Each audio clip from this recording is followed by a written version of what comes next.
The story of the Waffen-SS is the story of a political force that transformed into a massive military machine, dedicated not just to combat, but to the radical ideological goals of the Nazi regime. Its evolution charts a path from a small, carefully selected bodyguard unit to a sprawling, desperate army, encompassing soldiers from across Europe, retaining its reputation for ruthlessness, while ultimately sacrificing its own standard of supposed elite quality. Understanding this transformation reveals critical aspects of the war's desperate final years and the true nature of the commitment to armed evil that defined this organization. This powerful military formation developed as the armed wing of Adolf Hitler's private Nazi Party army, the Schutzstaffel. Its initial purpose was deeply political, ensuring loyalty and enforcing ideology at the highest levels. Over time, the battlefield demands of a global conflict pushed this political force to expand far beyond its original mandate, forcing it to compromise the very principles upon which it was founded. The trajectory of the Waffen-SS demonstrates how extreme ideology can shape an armed organization, and how the brutal necessities of total war can erode even the most stringent foundational doctrines. It remains a profoundly important subject because it illuminates the intersection of military professionalism and political fanaticism, and the devastating consequences that ensued, including horrific war crimes. The history of the Waffen-SS begins long before the actual fighting commenced, rooted deeply within the power structure of the Nazi Party itself. Before the organization was formally known as the Waffen-SS, there existed an armed and trained segment of the Schutzstaffel that operated along military lines. This contingent served as an armed force intended to execute the will of the Führer, and they were originally designated the Schutzstaffel Verfügungstruppen. The very name Verfügungstruppen, or disposition troops, indicated their primary function. They served entirely at the pleasure and direction of Adolf Hitler. This group, established as early as 1933, was distinct because it was armed and trained for military action, unlike the majority of the Schutzstaffel. Their organization grew steadily in the years leading up to the invasion of Poland. By the year 1939, this initial armed force had already organized 4 complete regiments, which were known as Standarten.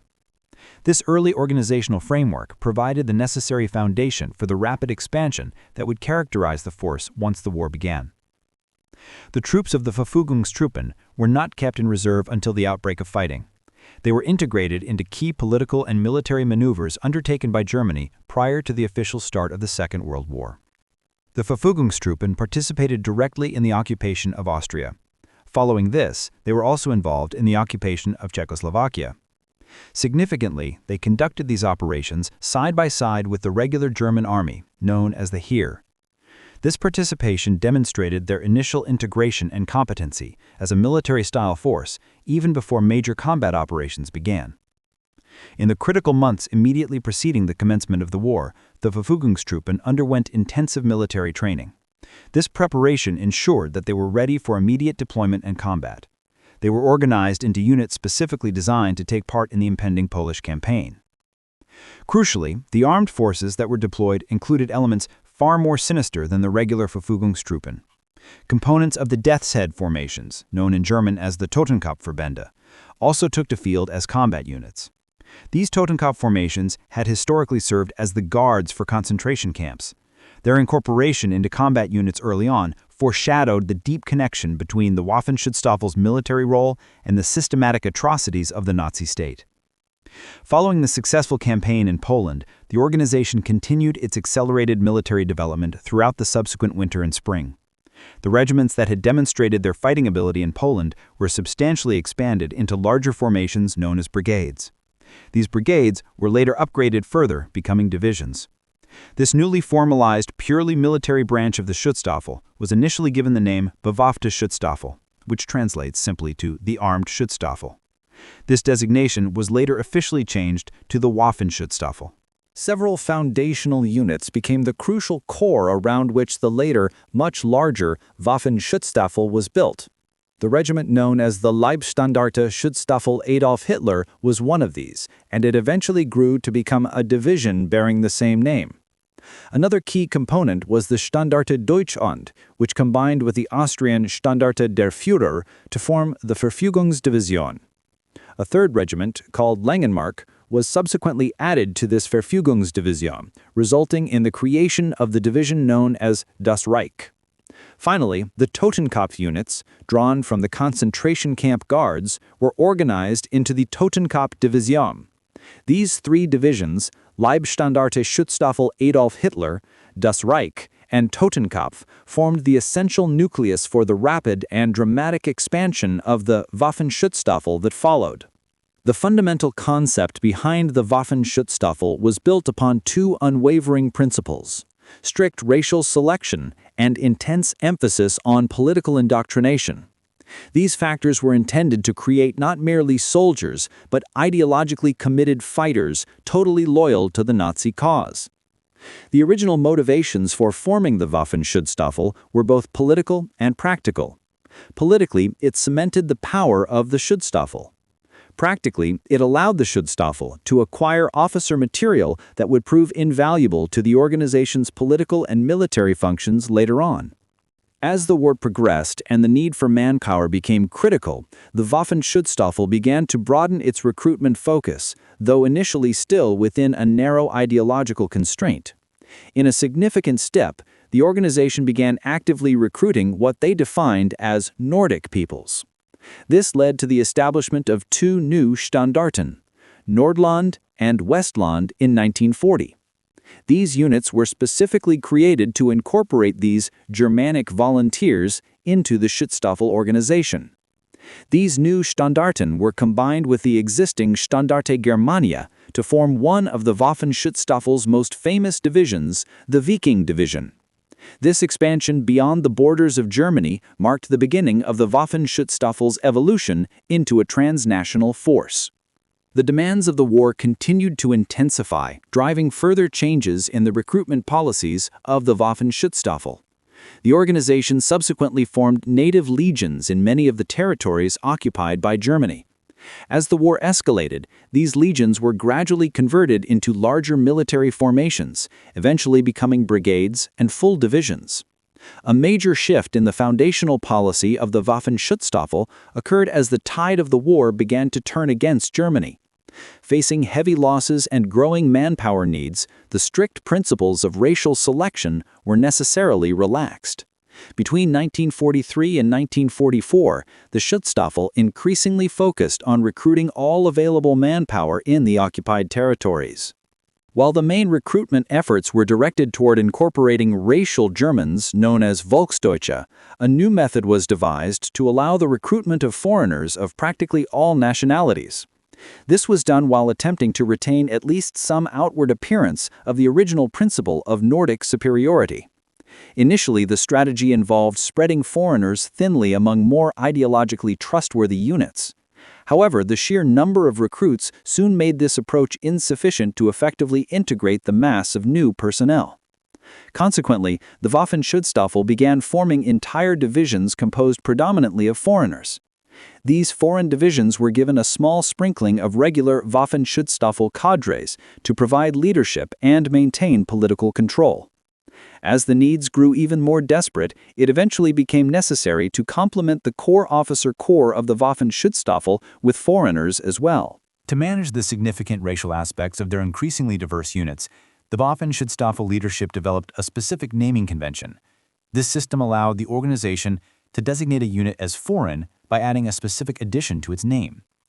Units that contained a high percentage of racial Germans and the desired Germanic volunteers, such as Scandinavians, the Dutch, Flemings, Walloons, and Frenchmen, were given the designation Freiwilligen, meaning volunteers. An example of this was the 11th Schutzstaffel Freiwilligen Panzer Grenadier Division Nordland. In contrast, units comprising a majority of non-Germanic personnel, particularly those made up of Slavic and Baltic peoples, received the designation Waffen as a part of the unit name. The 15th Waffen Grenadier Division Schutzstaffel serves as an example of this category. This careful linguistic distinction reflected the Schutzstaffel's attempt to maintain an appearance of ideological purity even while integrating non-ideal recruits out of necessity.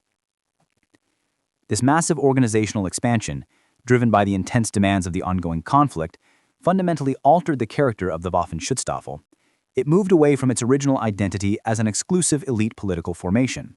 Nevertheless, despite the dilution of its ideological core, these divisions, both German and foreign, were expected to maintain an extraordinary level of commitment.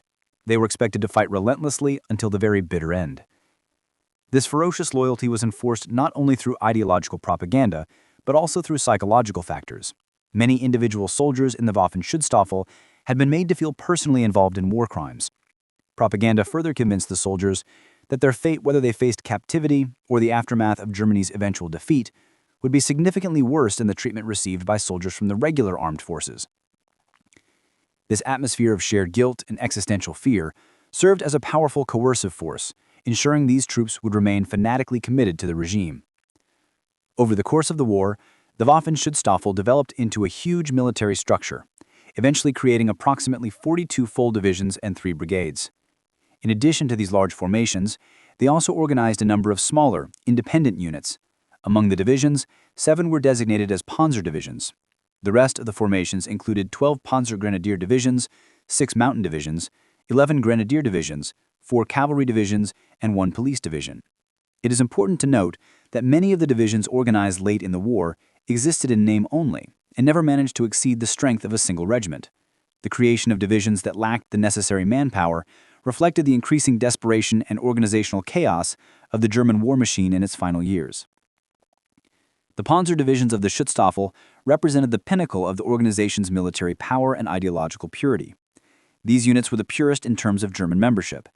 Furthermore, they were recognized as being the best equipped and most heavily supported of all German combat units. As a result, the Schutzstaffel Panzer divisions constituted the strongest and politically most reliable component of the entire Waffen-SS organization. After its involvement in the annexation of Bohemia and Moravia, the Leibstandarte was officially redesignated as the Infantry Regiment Leibstandarte Schutzstaffel Adolf Hitler, and it was motorized. In the middle of 1939, Adolf Hitler ordered that the regiment be organized into a full Schutzstaffel division. However, the onset of the Polish crisis temporarily put these plans on hold. Despite this pause, the regiment proved its worth as an extremely effective fighting unit during the Polish campaign. Nonetheless, several generals within the regular army expressed reservations regarding the high casualties the unit had sustained in combat operations. The unit's expansion continued rapidly. In early 1940, the regiment was further expanded into an independent motorized infantry regiment. An assault gun battery was also added to its combat capabilities. After its participation in the Western Campaign, the Leibstandarte was expanded again, reaching brigade size. Despite this increased size and capability, it curiously retained its original designation as a regiment. Following its outstanding performance during the campaign in Greece, Reichsführer Schutzstaffel Heinrich Himmler issued an order to officially upgrade the unit to division status. However, due to the impending launch of Operation Barbarossa, the invasion of the Soviet Union, there was insufficient time to fully refit the unit, meaning it entered the initial phases of the invasion still at the size of a reinforced brigade. The relentless operations in Russia took a severe toll on the unit. By late July 1942, the Leibstandarte was severely under strength and completely exhausted from the brutal fighting.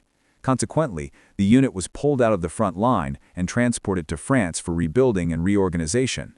It joined the newly formed Schutzstaffel Panzer Corps there and was reformed into a Panzer Grenadier division. The Schutzstaffel Panzer Corps was shaped by the influence of Himmler and Obergruppenführer or General Paul Hauser, who was the corps commander.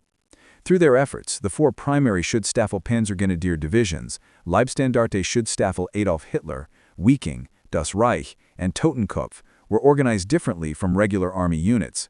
These Schutzstaffel divisions were equipped to include a full panzer regiment rather than the single battalion of tanks typically found in Army Panzer Grenadier units.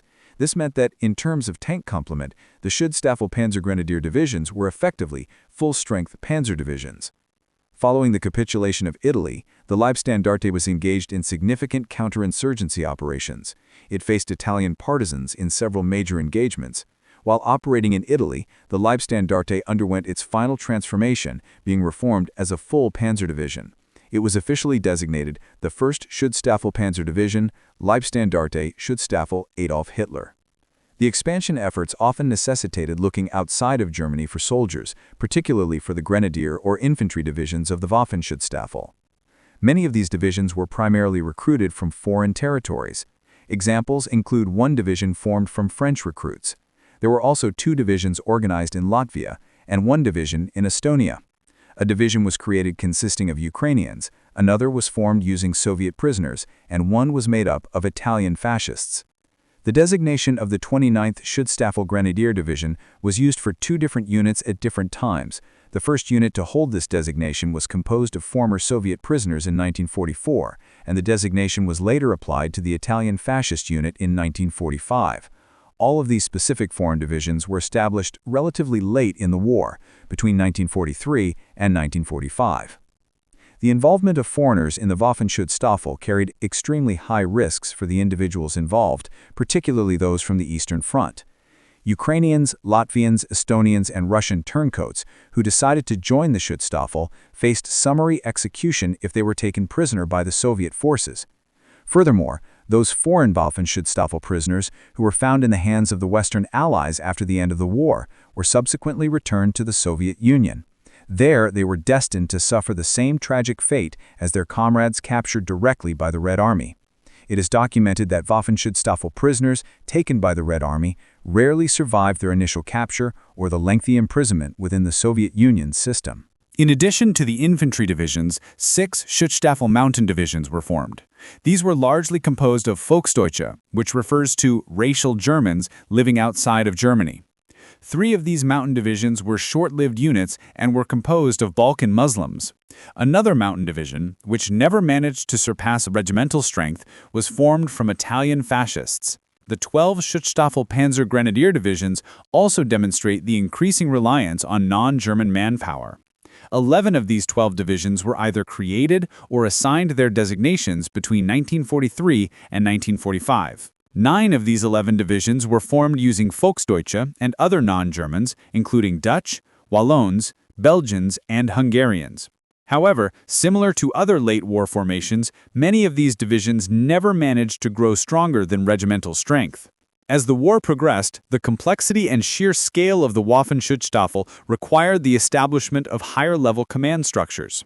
During the conflict, the command formations eventually included 2 full Schutzstaffel armies. These were the 6th Schutzstaffel Panzer Army and the 11th Schutzstaffel Army. Furthermore, out of the 13 Schutzstaffel Corps that were established, 4 were Panzer Corps, 2 were Mountain Corps, and 7 were Infantry Corps. 7 of these 13 corps were not actually created until the year 1944, demonstrating the continuous late-war organizational growth of the armed Schutzstaffel. The 6th Schutzstaffel Panzer Army was established in the autumn of 1944 in the northwestern part of Germany. It was initially formed simply as the 6th Panzer Army. Its immediate purpose was to oversee the refitting and recovery of panzer divisions that had been shattered during the intense operations in France. This army played a pivotal and key role in the major 1944 Ardennes offensive. Following that engagement, it saw action in Hungary in 1945. Finally, its last major engagement involved the brutal fight for the Austrian capital city of Vienna. The 11th Schutzstaffel Army was formed much later, in February 1945. This army operated in northern Germany and continued to fight there until the war finally came to an end. In addition to the standard combat formations, one Waffen-Schutzstaffel division was specifically designated as the Schutzstaffel Panzer Grenadier Police Division. This particular formation was unique because it was the only unit composed of members of the police force that had been fully incorporated into the Waffen-Schutzstaffel structure. Furthermore, the 35th Schutzstaffel Police Grenadier Division was organized from German policemen in early 1945. Reflecting the resource shortages of the time, this unit only managed to reach the fighting strength of a single regiment. The recruitment and manpower policies of the Schutzstaffel underwent dramatic changes in order to fuel the growth of the Waffen-Schutzstaffel. In principle, the Schutzstaffel was meant to accept no new members after 1933, with the sole exception of selected approved graduates from the Hitler Youth. However, the ambitious creation of the Waffen-Schutzstaffel and its subsequent need for rapid growth necessitated a partial suspension of this original rule. It is crucial to note that service in the Waffen-Schutzstaffel did not automatically equate to membership in the Schutzstaffel proper. Before the war, the identification of suitable Schutzstaffel candidates often began while they were still active members of the Hitler Youth. Boys who had demonstrated promise, often under the direct leadership of the Schutzstaffel within the Hitler Youth Patrol Service, were frequently earmarked for later Schutzstaffel service. If a candidate successfully satisfied the rigorous Schutzstaffel requirements concerning political reliability, strict racial purity, and physical physique, he was accepted as a candidate upon reaching the age of 18. The official acceptance and enrollment into the Schutzstaffel, where candidates received their official Schutzstaffel certificates, took place at the annual Nazi Party Congress in September. While the commitment to serve in the Waffen-Schutzstaffel was officially termed voluntary, the reality of its immense growth and the pressures of war increasingly complicated this notion.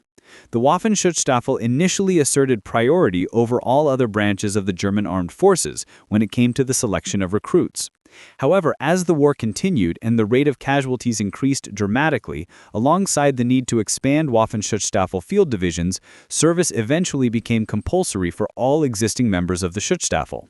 Furthermore, the voluntary transfer of personnel from any other branch of the armed forces, the Army, Navy, or Air Force, was officially permitted. From 1943 onward, significant pressure was exerted upon members of the Hitler Youth to volunteer for the Waffen-Schutzstaffel. As the conflict reached its most desperate phases, entire units from the Army, Navy, and Air Force were completely taken over by the Waffen-Schutzstaffel. These personnel were given Schutzstaffel training and subsequently incorporated directly into the established field units. To maintain its fighting strength, Waffen-Schutzstaffel enlistment drives were virtually continuous across Germany. The recruitment efforts of the Waffen-Schutzstaffel were highly organized and were controlled regionally. The controversial decision to enlist both Germanic and non-Germanic foreigners into the Waffen-Schutzstaffel was driven primarily by political expediency. It was based more on the perceived propaganda value these volunteers offered than on any realistic assessment of their potential fighting ability. In Scandinavia and the occupied nations of Western Europe, the task of recruiting was largely taken up by the local Nazi parties and collaborators. Conversely, in the Baltic states, the recruitment campaigns were conducted by the German-controlled governments in power there. In the Balkans, German authorities worked in concert with the local governments to organize recruitment efforts. As the need for troops grew increasingly urgent, a significant element of outright compulsion began to enter into these seemingly voluntary recruiting campaigns. Initially, the small groups of volunteers that were gathered were reorganized into regiments and battalions. These were either merged into existing Waffen-Schutzstaffel divisions or formed the essential basis for the creation of brand new divisions and brigades. A major effort to tap into the manpower reserves of the Volksdeutsche occurred in early 1943. The German government negotiated with the governments of Romania, Hungary, and Slovakia. In exchange for promises to deliver specific quantities of war equipment, Germany secured the consent of these governments to conduct a major Waffen-Schutzstaffel recruiting drive among the racial Germans living in those respective countries. Under this agreement, all able-bodied men who were considered of German origin were pressured heavily to volunteer. This included some individuals who could barely speak the German language. In many cases, men who were already actively serving in the armies of Romania, Hungary, and Slovakia were forcibly transferred over to the Germans. Through this large-scale and highly coercive effort, well over 100,000 men were obtained. These new recruits were then distributed widely among the existing Waffen-Schutzstaffel divisions. The results of these varied and far-reaching recruiting efforts were often mixed, proving successful in securing sheer numbers, but often failing to produce truly high-quality, reliable fighting formations. The 13th Schutzstaffel Mountain Division Handschar, for instance, may have represented the lowest point in the Waffen-Schutzstaffel's unit quality. This division was formed in the spring of 1943 and was originally known as the Bosnian and Herzegovinian Division. It initially sought Bosnian Muslims and Croat volunteers. When the numbers of true volunteers began to lag, Christian members of the Croat National Army were forcibly incorporated into the division. The Handschar Division was sent to southern France in the middle of 1943, but it promptly suffered a mutiny. The unit was eventually repatriated to Yugoslavia. While operating in the Balkans, the Handschar Division became involved in massacring defenseless Christian villagers, showcasing the brutal nature of its deployment. Furthermore, the unit suffered from an extremely high rate of desertion. Due to its unreliability and internal issues, the unit was eventually disarmed in October of 1944. Another notoriously problematic unit was the 36th Schutzstaffel Grenadier Division Dirlewanger, which was formally created in 1945. This unit was perhaps better known throughout its existence as the Dirlewanger Brigade, and it was only officially upgraded in designation to a division in the final weeks of the war. The vast majority of its members were men taken directly from concentration camps. While some were communists or political prisoners, the majority were common criminals.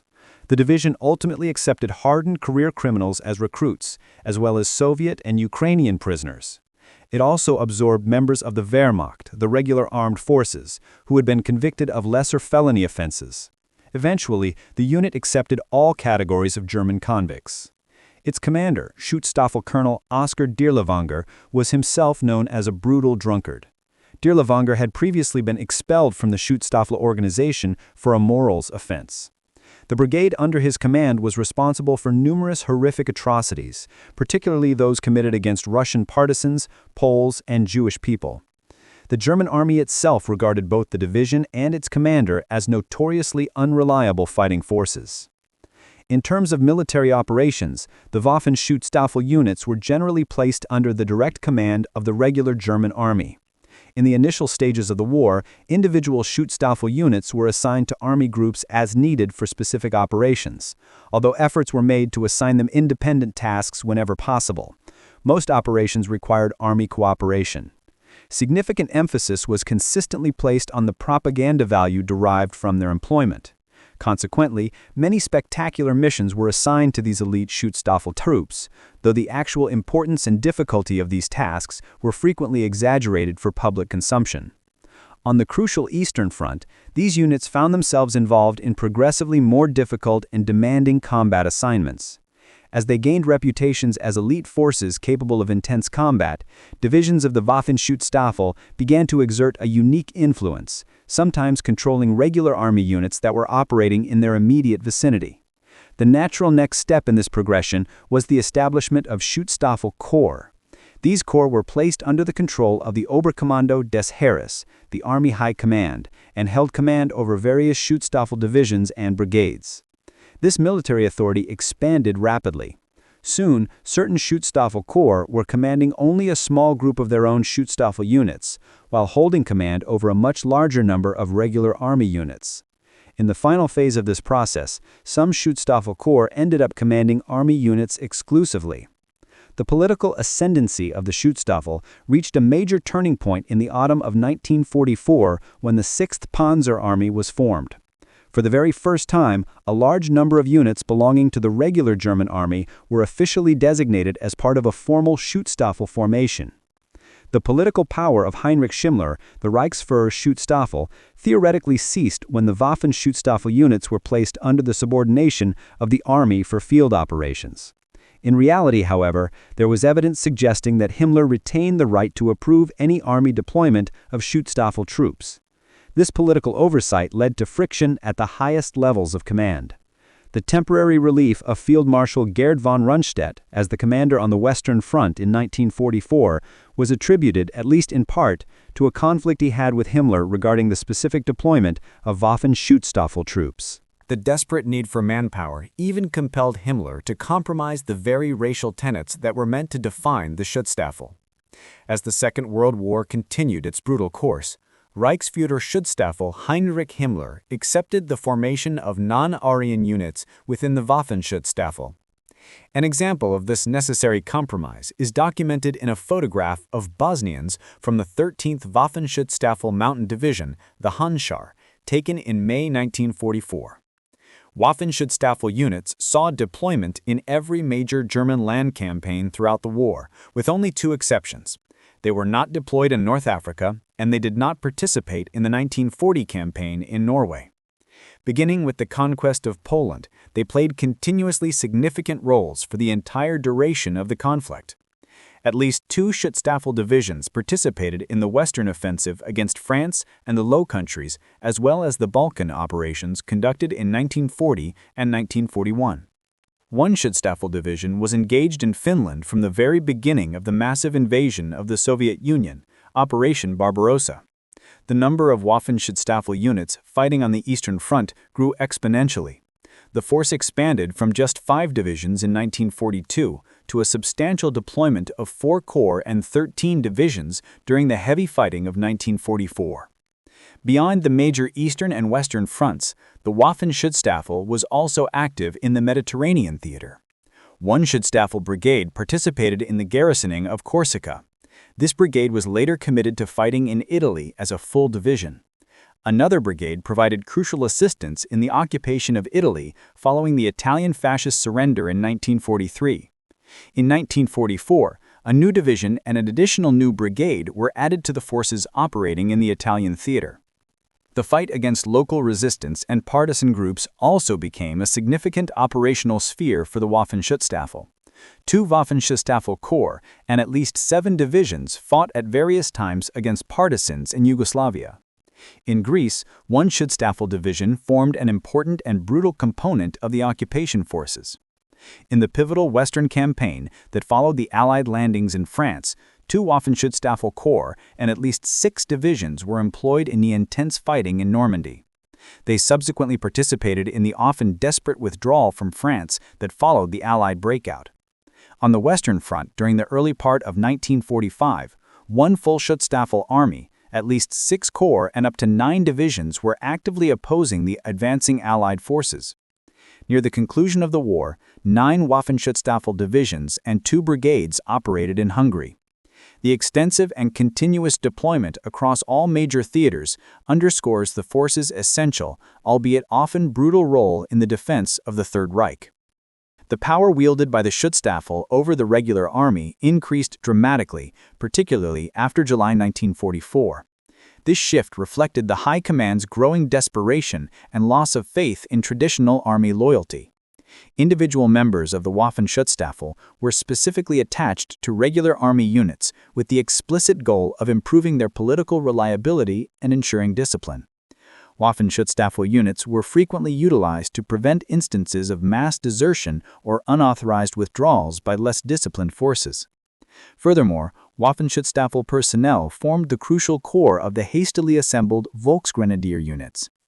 In certain situations, they also formed the nucleus of the Volkssturm units, the last-ditch militia forces. When it became urgently necessary to reform Waffen-Schutzstaffel units that had suffered severe casualties and were badly mauled in combat, large contingents of personnel from the Luftwaffe, the German Air Force, and the Kriegsmarine, the German Navy, were pressed into the service of the Waffen-Schutzstaffel. This late-war incorporation highlights the critical role the Schutzstaffel played in attempting to manage and command all remnants of German military strength. The growth of the Waffen-Schutzstaffel, from its small origins as a political guard to a massive military organization, was staggering. By the end of 1940, the Waffen-Schutzstaffel numbered just slightly more than 150,000 men. This number nearly quadrupled in the subsequent years, reaching a peak strength of 594,000 men by June 1944. Despite this phenomenal growth in numbers, the character of the organization changed fundamentally. While it was originally intended to be an elite force, the Waffen-Schutzstaffel evolved due to the relentless demands and harsh necessities of the war. The original concept held that it would be a military organization deeply imbued with core Nazi ideology and unquestioning loyalty to Adolf Hitler. Instead, it transformed into what is accurately described as a polyglot force, meaning a mixed or heterogeneous collection of people from various backgrounds, religions, and nationalities. This dramatic change resulted in the Waffen-Schutzstaffel suffering from a noticeable decrease in overall combat effectiveness. The involvement of the Waffen-Schutzstaffel in atrocities and war crimes is a defining and inseparable part of its legacy, and it served a function in maintaining the cohesion of the organization. The soldiers were made to feel personally involved in these criminal acts, which cemented their belief that they had no future outside of the regime. This was a strategy to ensure they fought desperately to the very end. Former officers of the Waffen-Schutzstaffel, such as Otto Kuhm, and the Schutzstaffel apologist organization known as HIAG, often claimed the contrary after the war. However, documented historical evidence confirms that the Waffen-Schutzstaffel absolutely did not fight a clean war. They were directly responsible for horrific atrocities and numerous war crimes. A stark and notorious example is the Malmedy massacre, which was perpetrated by the Schutzstaffel battle group known as Kampfgruppe Peiper. These actions, inherent in the group's ideological mission and its operational style, ensured that the Waffen-Schutzstaffel remained synonymous with the brutality of the conflict. The journey of the Waffen-Schutzstaffel is a profound study in the corruption of military principles by political fanaticism and the immense pressures of total war. It started as the Schutzstaffelverfügungstruppen, a small, highly select armed group serving at Hitler's pleasure, dedicated to the Nazi state. Its initial operations alongside the regular army during the occupations of Austria and Czechoslovakia demonstrated its early integration into military life. The core foundational units, Leibstandarte Adolf Hitler, das Reich, and Totenkopf, became the backbone of the organization. They were built upon the twin doctrines of strict racial selection and powerful political indoctrination. As the organization expanded, it rapidly incorporated Germanic volunteers, resulting in the creation of divisions like Viking. This initial expansion gave way to a drastic relaxation of racial purity standards when the war began turning against Germany. The Schutzstaffel leadership, seeking manpower at any cost, turned to recruiting all available individuals in occupied areas, including Slavic and Baltic peoples, and even outright criminals. This desperate shift was symbolized by the naming system, which distinguished between the relatively trusted Freiwilligen units and the foreign-heavy Waffen units. The consequence of this expansion was a fundamental modification of the Waffenschutzstaffel's character, transforming it from an elite political force into a mass army.